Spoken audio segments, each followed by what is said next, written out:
Đây cả te gõ đỏ nhé, hàng gốc này, hàng gốc dục lâu năm này. Cao 80, cao 80. Phần đế nó đang có một cục u này, nu bướu ấy. Đế nó có một cục nu bướu này. Trên ngọn này, ngọn là một chiều được 30 này. Chiều này nó 30 luôn.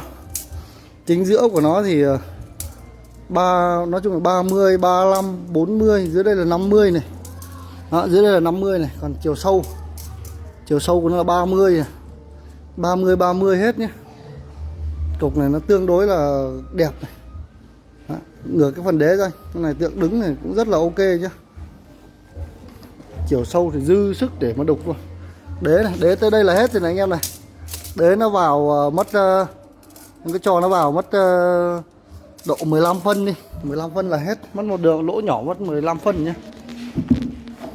Còn lại là rất là đẹp.